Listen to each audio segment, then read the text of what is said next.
Blue.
What am I making? Hello, I am carving a spoon. I'm just carving a spiral into the handle. So when I've finished, hopefully it will look something like that when it's done. Don't know if the light's good enough in here, but it'll look like that. But it's a different sort of spoon. Handle looks massive at the moment because it's got to be, because obviously I need to carve into it, and if I make it too thin, I'll completely ruin it. So yeah, when you're carving a spoon, you always leave the handle thick when you're carving stuff into it.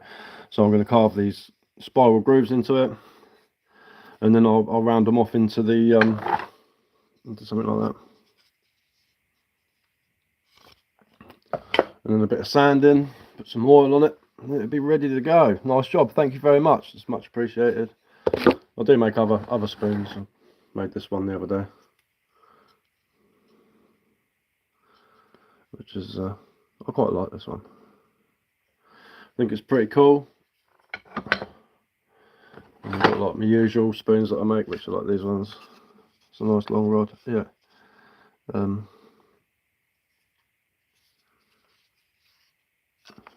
few different types of ones.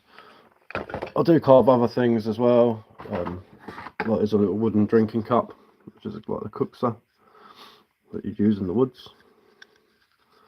So that's one that I carved. Tried my hand at wood spirits as well. There we go, there's a little wood spirit. And I'm halfway through making a crossbow at the moment. I made a longbow about a year ago, and I've just made some arrows for it.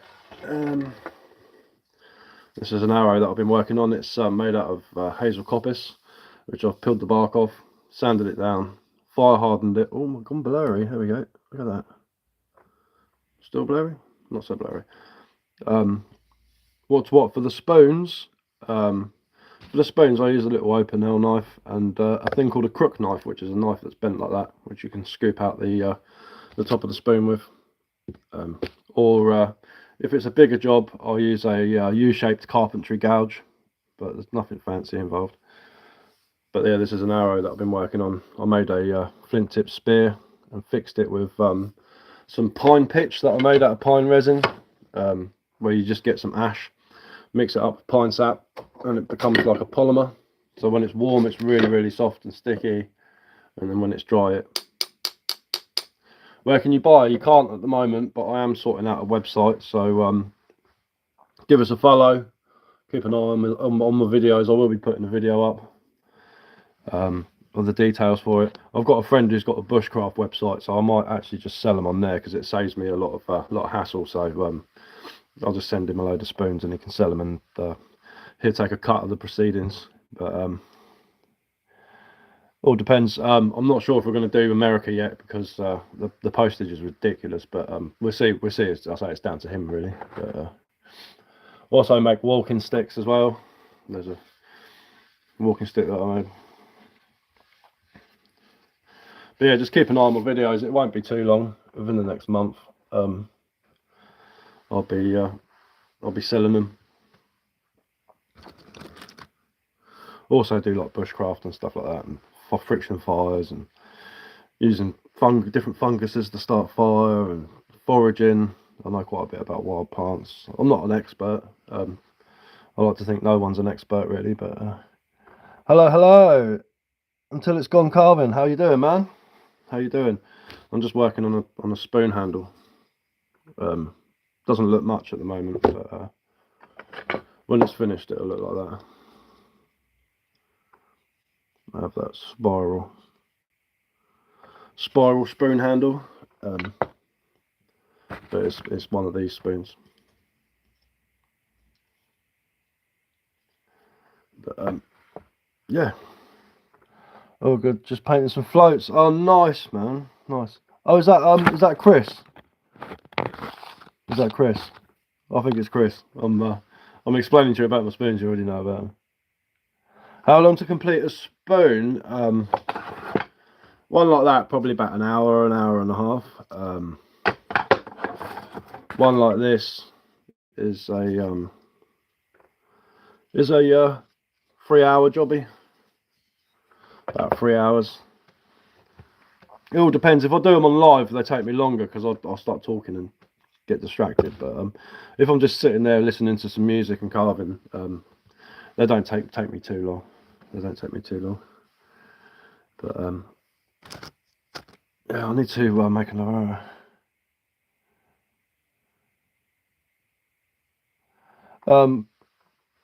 No, I don't do requests. This isn't the radio station. There's only 3 people watching me, so you know, if that offends you, just scroll on. Spoons are getting good. Yeah, man, they are. They're getting decent, aren't they? They're getting refined. I mean, I used to carve spoons when I was younger, but they were like really basic spoons, and like my walking sticks were really basic. I started sort of like when I was about 16, but in the last like 2 or 3 years, I've really started getting into this sort of. Hi, man. How are you? I am not too bad. How are you? How's it going, man? How are you? Music for Vibes HD. Oh, I'm all right. Yeah, I'm good. Thanks. I'm not too bad. Funny how things come full circle. It is. It's weird, isn't it? Because like I got into like bushcraft when I was about 9 years old. I used to watch Les Hiddins, the Bush Tucker Man. You'll probably remember it. Yeah, the old Bush Tucker Man, and I really sort of like thought, you know, like I want to be out in the wild. I want to learn about like wild plants and stuff like that. And yeah, I thought it was brilliant. And then obviously, Ray Mears started doing well, his documentary started coming on TV, and I started watching Ray Mears, and I was just like, there, that's me. That's me done. I've got to do that. And then when I was 16, I started going out camping and stuff. To a place I'm not going to name on here because it's like a secret forest. It's amazing. It's in between a chalk cliff and a river. It's beautiful. But we used to go up there, and you know, like we just sort of mess around making fires, and we'd sleep in a tent and all that. And then I went to an agricultural college, and I studied countryside management, habitat establishment and maintenance, arboriculture, animal and plant biology, lowland game management. You know, like all that sort of stuff. And I just really sort of got into it. And any advice for the day? Well, it depends what you want advising on, mate. I can give you some advice on like wood carving or firelighting and stuff like that, but it's only advice at the end of the day, and everyone has their own personal preferences, so you can take from it what you want. But hello, buddy. How's it going? Can I ask you something? Of course you can. Hey, chap. Hello. What music do you listen to when I'm carving? I listen to a lot of bluegrass and country music and stuff like that. I listen to a band called the Huckleberries. They're really good. Just instrumental. Johnny Flynn, stuff like that. Just nice, something nice and chilled out in the background. That's sort of what I listen to. You know, it's not my rubber plant from dying. No, I ain't got a clue, mate. I'm a tree man. Trees and you know, like wild plants and stuff like that.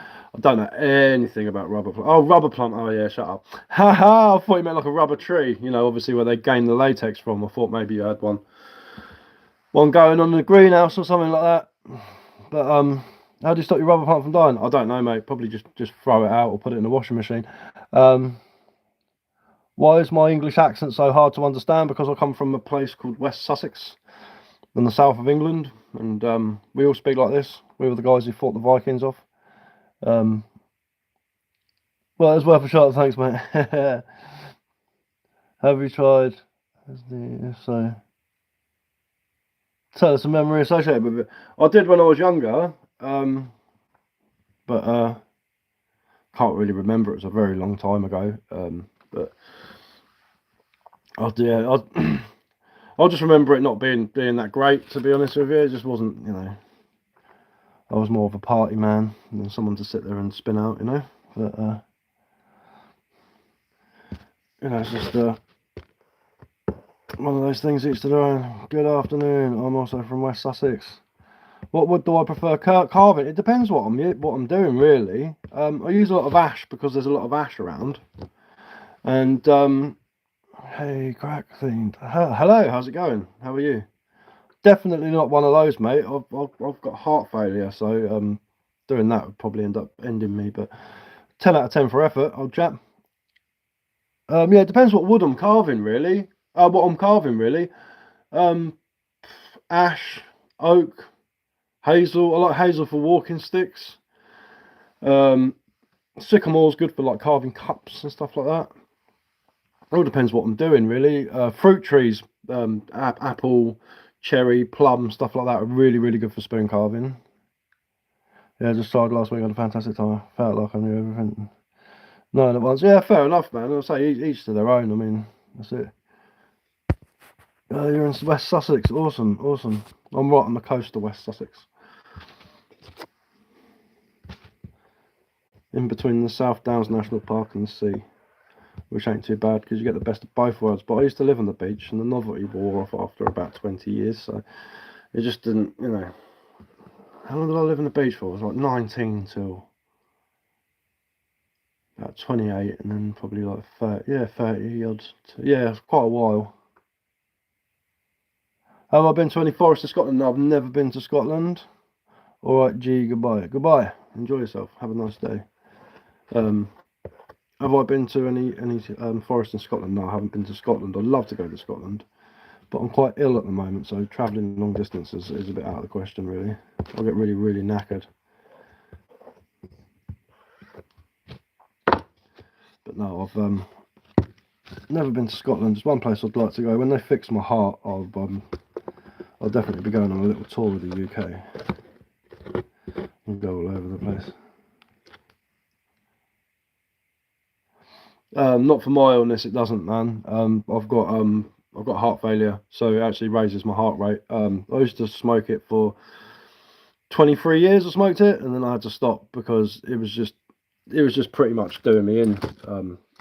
Every time I had to smoke, it just made me feel awful. My heart rate was going up to about 150 beats per minute. It was just really not good. And today, it's not the same as it used to be. It's all just like all chemicals and growing under lights and stuff, and it's just basically what I see as poison. It's not like it used to be at the end of the day. I think it's completely changed for the worse.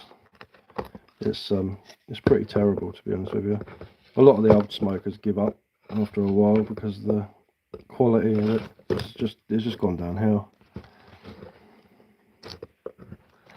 That stuff's alright for like pain and things like that, but unfortunately my engine ain't working properly, so it's not a good one. I gave up last year, I think it was. Yeah, in like July. After doing it for every single day since the age of about 15. So would that be 25 years? Christ. That's nice to have alright going on the lights. Natural sunlight. Basic genetically modified crossbred. It is, yeah. I don't rate it anymore. personally. I mean, each to their own, obviously. But I ain't got a problem. I'm not one of these people who are like, oh, don't smoke that near me and all that. I've got no problem with it. What did you say caused your heart failure, if you don't mind me asking? I was born with it. I was born with mild stenosis of my aortic heart valve. And as I've got older, it's just got worse and worse and worse, to the point now where it just doesn't open and close properly. Sub, mate, thank you very much. That's appreciated. Hello. What's the best kind of glue? I don't know. I suppose not that I've ever done it, but probably anyone that smells strong. I don't know. At the end of the day, if that's your sort of thing, if you like walking around with a bread bag up your sleeve and brain rot, I mean, that's down to you. But at the end of the day, I quite like to be semi-clear-headed and actually be able to have some brain cells floating around in there. Step up in here, double tap your screen, like. It's free, like and subscribe. Help the algorithm. Thank you very much. Bro, I hope they can sort you out. They can, yeah, they can sort me out. They're going to do a heart valve replacement, so they're going to cut a massive hole in my sternum or whatever it's called, and stick a tube in and put a plastic heart valve or a pig one in there, and I'll be good to go for like another 20 years. But it's just waiting for it, you know, NHS and all that. Scotland wild camping, awesome. Hope you managed to do some nice fresh air. I do go out the woods. I've got a friend who comes and picks me up, but I can only walk for about an hour before I'm absolutely knackered. But we do go out the woods. If you look at my videos recently, I went to a place called Clapham and we had a walk around, and then I cooked a couple of bacon sandwiches and made a cup of tea, which is fine. You know, I'm alright if the car's close. I can't really go too far these days, but it's nice as well. One of my friends owns a forest, so we just drive down there and all I have to do is step out the car and I'm in the woods, so it's not too bad. A good friend of mine was born with a hole in his heart. Great Ormond Street a few times for the operations over the years. Hopefully it's had his last one. Yeah, no, yes, they're pretty good at fixing hearts nowadays. All that medical shit freaks me out. I'll just be oblivious to it. Yeah, but the thing is, you're oblivious to it. One day you drop dead and everyone's like, Christ, they just dropped dead. What happened? You know, or you could be oblivious to it and not oblivious. So you can know what's going on and then you can get it fixed and sorted out. It's as scary as it is. It's either a case of dropping dead or going through an operation and then spending 6 months of recovery trying to learn how to move again and all that sort of stuff. You know, building yourself back up so your heart rate's good and stuff like that. So it's sort of like a flip side, double-edged coin thing. You know, if you want to be oblivious to it, you can just flop dead. But if you know what's going on, and even if you know you're going to die, at least you can say goodbye to everyone and not leave everyone, you know, heartbroken. Well, they're going to be heartbroken, but at least you can like say goodbye, and you know, it's one of those things really. Have you been up north, like Lake District, Peak District? Good hike. No, I've never been to Lake District. I've been up to like the border of Scotland. Been to Derby, Birmingham, up around there, but I've never been. I've been to Wales a lot. Wales is beautiful. Never actually got round to going to Scotland. Should have done really when I was healthy, but.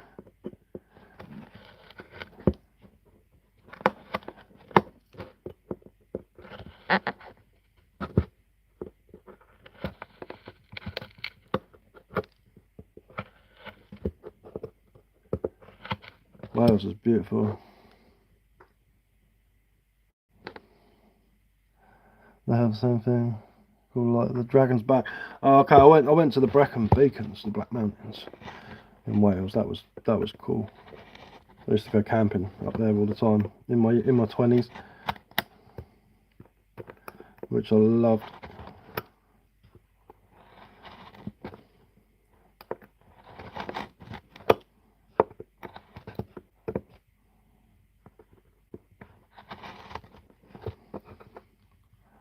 Looks like a dragon bone on top. Oh, awesome, awesome. I'll have to check that out. I'll have to have a butcher's hook to see.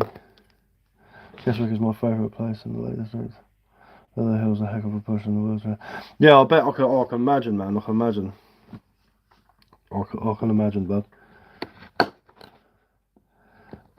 I used to walk all over the place. I could easily do 20 miles in a day and not even worry about it, you know, like. But I was a hod carrier, so I was extremely physically fit.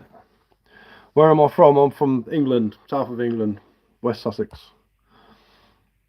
What's it gonna blow? Oh, there we go. Yeah, West Sussex. I am. That's where I'm from.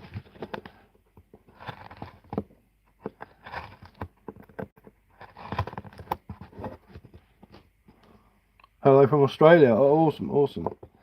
So New South Wales, NSW.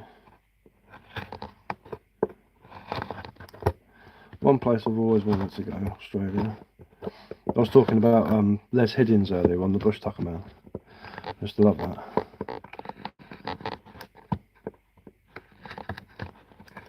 Used to watch it all the time when I was a kid. What am I carving now? Just a spoon. Different sort of spoon to my usual. You know, there's my usual with the old spiral handle on it. But I'm doing this one. Definitely go hunting this bundle there. Yeah, that'd be cool. That'd be a cool thing to do.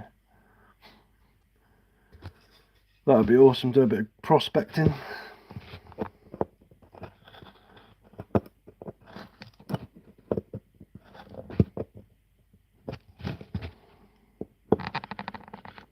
Looks cool. What's the hardest thing you've attempted to make? It's probably the thing I'm making at the moment. I'm making a big walking staff, and it's not hard. I wouldn't say it's hard. It's more time consuming. But smash the life out of everything. I'm putting a spiral into this walking stick at the bottom, which is hard work because this is a solid, like, been indoors for 3 years, seasoned piece of ash. So it's extremely tough. Like Gandalf's stick. I did actually make a wizard staff, which has got a wizard on it, funnily enough. I made this a few years back now. I reckon I could do a much better job of it now, but yeah, it's got the old wizard on there, and this beard wraps around the whole stick, goes all the way down to the bottom, like that. Looks dope. Cheers, man. But yeah, that's the old wizard stick. You shall not pass. I think one of the hardest, most time-consuming things I carve are bows. Bows are take a lot of time and patience. That's awesome. So I'm not selling at the moment, but I'm talking to a friend who's got a website, and we're going to sort something out. I'm going to sell my spoons on there. So my carvings and stuff, so they will be on there at some point. Just keep an eye on my profile, and I'll put a video up at some point. I've just got to work out a price and all that. Love an English longbow on the wall. Yeah, they're cool, man. I made a longbow, like a survival bow, out of hazel, and sort of like a Neolithic sort of caveman one. And I've made an arrow for it. I need to make some more. I've got some copies out there. It needs fire hardening and straightening, but I've peeled it, fire hardened it, straightened it. I napped a flint tip spear, and I've stuck it on with pine pitch. Can of strongbow under it, yeah, yeah. Good old strongbow. But yeah, it's all I need is some fletching for it. So I'll get paid on Thursday.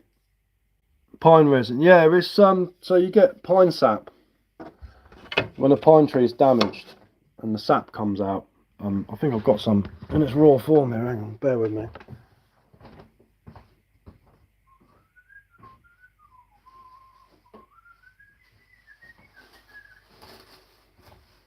If you look at my videos, there's a video about it. If you go through. So I told my kids I've been collecting my bogies. I did have a massive ball of it, but a woman I know who runs a bushcraft school, she couldn't get hold of any, so I said next time I'm up the woods I'll grab you a load. So I got her a big ball of pine resin, and I sent it to her in the post. She was like, "Oh, I'll pay you for it." I was like, "Well, don't pay me for it. Christ, there's something I found in the woods." You know what I mean? Like, if I was making you something, yeah, fair enough. But it's just so I'm walking through the woods, I'm collecting it anyway. So, but that's it there. So when a pine tree gets injured, this stuff comes out. That's more your resin. That's more your sap. Smells absolutely amazing. Really good for fire lighting. People make candles out of it. You can even chew it like gum. It's good for sealing wounds. But what you do is you heat it up and mix it with ash from the fire. And when it's warm, it goes like a really sticky glue. You just melt it, yeah, you just melt it and mix it with ash. So you just heat it up over a fire in an old tin can or something like that. But when it dries, when it cools down, it becomes solid. So this would be like a caveman's glue stick. So what you do is you heat it up over the fire and you use it to stick arrowheads on. So this arrowhead is nice and solid.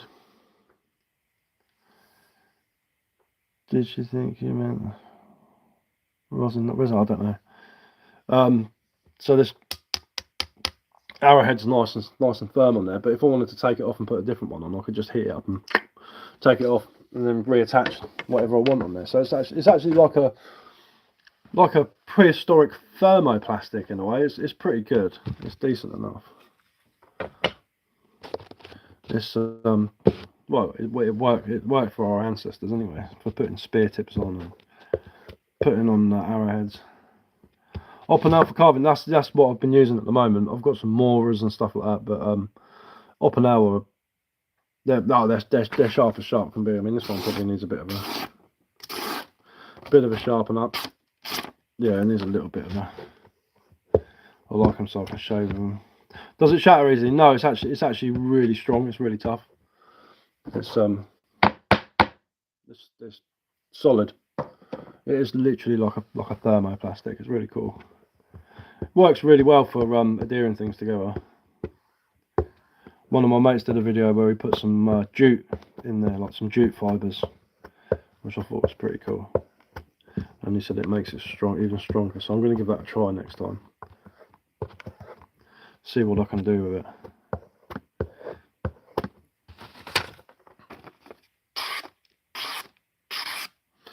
Yeah, that'll do. Yeah, these Opinel knives are absolutely brilliant. Hello CIA, how are you? How's it going today? Yeah, these Opinel knives are really good. I've got the Amadou layer out of a Ganoderma applanatum, the artist bracket fungus. Big artist bracket. It's white underneath. They call it the artist bracket because you can write on it. You can draw on the bottom side of it where the spores are. People use them. They draw art on them and pictures on them and stuff like that. But what I've done is I've taken out the Amadou layer, which is the bit in the middle. The fungus is actually about that big. But this is like there's that geezer that old Chris was going on about, one of my mates. I think he's still in here, and he made a hat. Had a hat made out of Amadou, which I think is really, really cool. But what you do with this is you scrape it with a knife, dry it out, pound it. A lot of people soak it and boil it in ash. Get some water from, get some ash from the fire and boil it up. So then it goes like leather. But I don't really need it like that. I just need it to.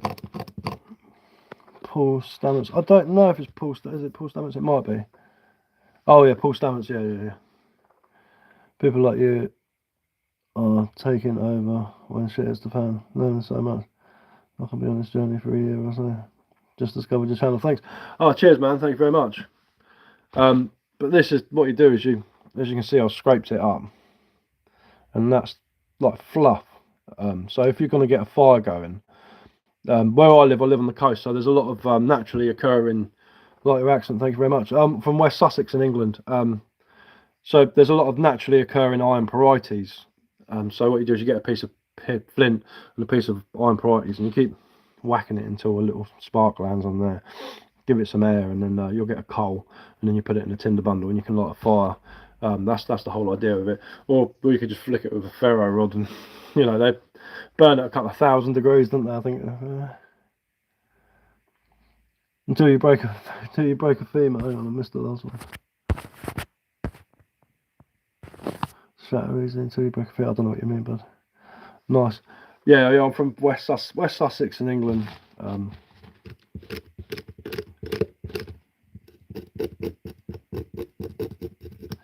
But yeah, that's like natural cotton wool. That is. It's a really, really good tinder. It works really, really well. I've got a big chunk of bracket fungus drying in the shed. So when that's dry, I'm going to do the take out the Amadou, whatever it's called, and I'm going to do the one where you boil it in ash to get a. I'm also after some willow bark so I can make some rope out of it. That's a very similar method. You peel the willow bark, take out the cambium layer, and then cut it into strips, boil it in ash from the fire, and it goes like a leather. Alright, I'm gonna have to jump off. My missus is messaging me. She'll be back in a minute with the kids, so I better tidy up these splinters and stuff so the kids don't get them stuck in their feet. But I will be on tomorrow or the day afterwards, so keep your eye out. Cheers for coming on. It's been awesome talking to you. And if anyone's got any questions about anything, just leave a comment on one of my videos, and I'll make you a video if you want to know something. If there's anything you want to know, I'll do a video for you. What's good? I'm just going, dude. That's what's good. Have a good one. Try adding glass fiber to resin. Yeah. That's what the if you get jute, like a jute rope, and get the fibers out of it, just rough it up, sand it or whatever. That's what the jute does. It adds a fiber to the resin. And that's what I'm going to try next, because I see a friend do it, and I'm going to give it a go. Jute, right? Yeah, of course. Yeah, I'll try and stick to like natural things that you could, that you could potentially find in the woods. I know you don't find jute in the woods, but you can use grass fibers or animal hair. I'll try and keep it natural. Might add strength. It will do. Yeah, definitely add strength. It'll be like putting stones in concrete. But right, I've got to go. The missus is messaging me and stuff, so I've got some stuff to do. I need to make some soup for lunch as well. So cheers for coming on, guys. It's been awesome talking to you. I like doing these little lives. They're quality. It's just nice to talk to people. I like sharing information. Information's free, at the end of the day. So, got a new sub, mate. Good content. Thank you very much. Thank you. Right, guys. Have a good day, the rest of you, or a night if you're in a different part of the world. And I'll see you guys later. Enjoy yourselves.